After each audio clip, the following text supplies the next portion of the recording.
Here I am, send me. Dear brothers and sisters, the world in which we live today is trading on a dangerous ground.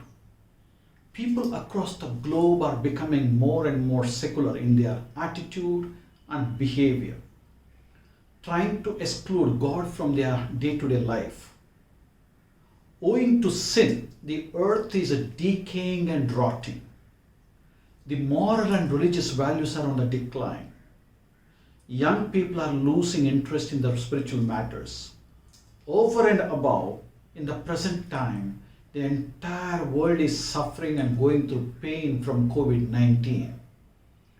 What we see before us today is pain, death, suffering, hunger, unemployment, uncertainty, and hopelessness. Fear and anxiety and depression are on the increase. In other words, we are living in a sick and broken world which is longing for liberation and healing. I tend to believe we human beings are responsible for a major share of the suffering, if not the entire suffering that befallen us.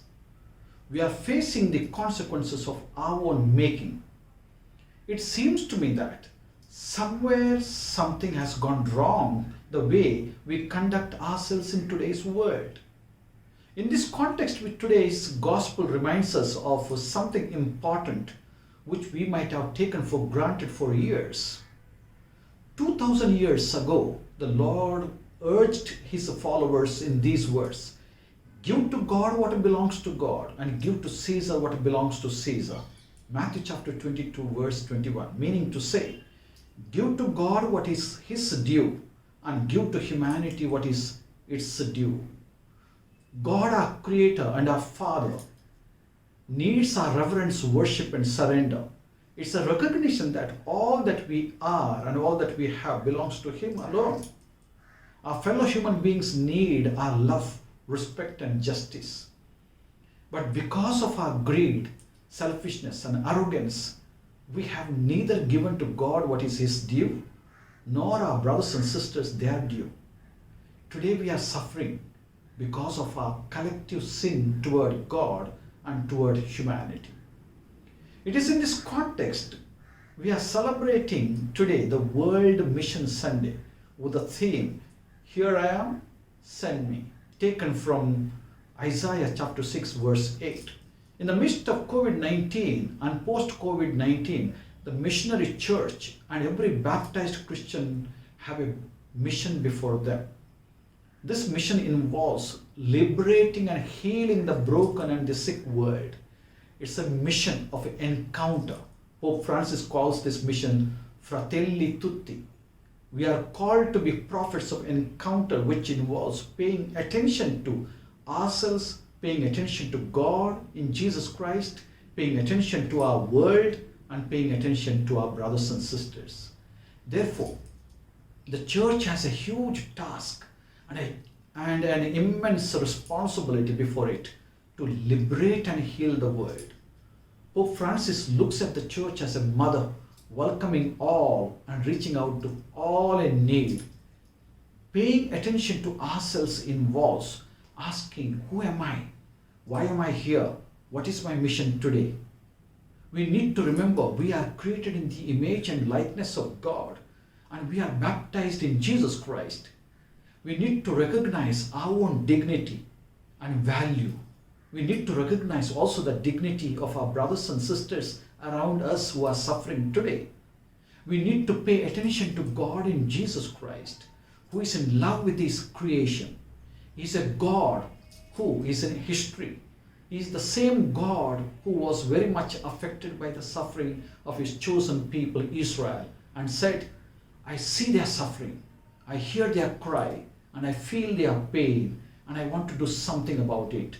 Exodus chapter 3 verses 7 to 10. And then he sent Moses to Egypt to liberate them from their slave drivers. The same God is once again affected by the human suffering. He feels for his sons and daughters who are suffering due to COVID-19, and he is looking for his representatives to be sent. We are called to pay attention to God in Jesus Christ, who became human, to be part of our history. Jesus came to the world with a mission, mandate from his Father, and said, "The Spirit of the Lord is on me, because he has anointed me to proclaim good news to the poor." Luke chapter 4, verse 18. Jesus the missionary was passionate about his mission, and he was a man on fire. He said, "I have come to bring fire on the earth, and how I wish it were already kindled." Luke chapter 12, verse 49. He teaches us how to meet our brothers and sisters in their life situation. In Luke chapter 7, verses 11 to 15, Jesus, moved with compassion, touches the coffin and touches the grief-stricken widow and raises her only son to life. He meets her in her pain and suffering and restores her joy. Our mission invites us to pay attention to our world, which is broken, sick, divided and fragmented, and waits for healing.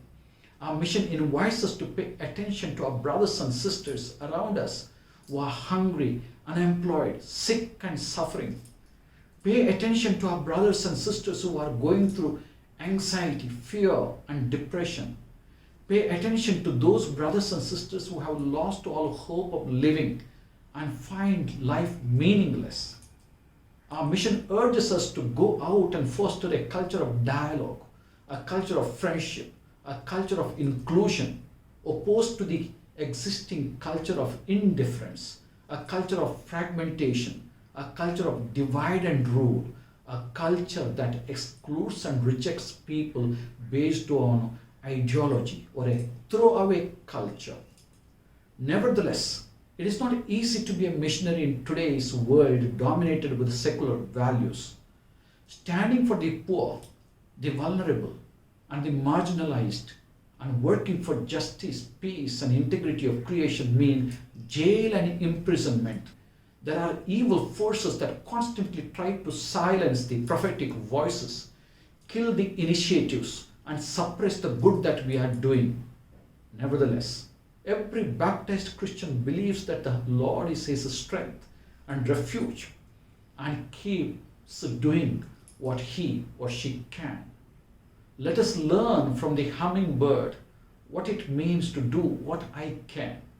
There was a wildfire in a huge forest, and the forest was being consumed by the fire. All the animals and birds began to flee to a safer place to protect themselves from the fire, except one little hummingbird, who, upon seeing the fire, kept flying to and fro, fetching water from the nearby stream and putting it on the fire. A lion noticed it and asked the bird, "Are you so foolish? The fire is so big and your beak is so tiny. How would your one drop of water make a difference to this huge fire?" The little bird replied, "I am doing what I can." Brothers and sisters, the Mission Sunday today, this celebration is an invitation to each one of us to do what we can and to liberate our broken and sick world from this pandemic and pain and struggles. Let's all pray together. May the darkness of sin and the night of unbelief vanish before the light of the Word and the Spirit of grace, and may the heart of Jesus live in the hearts of all people.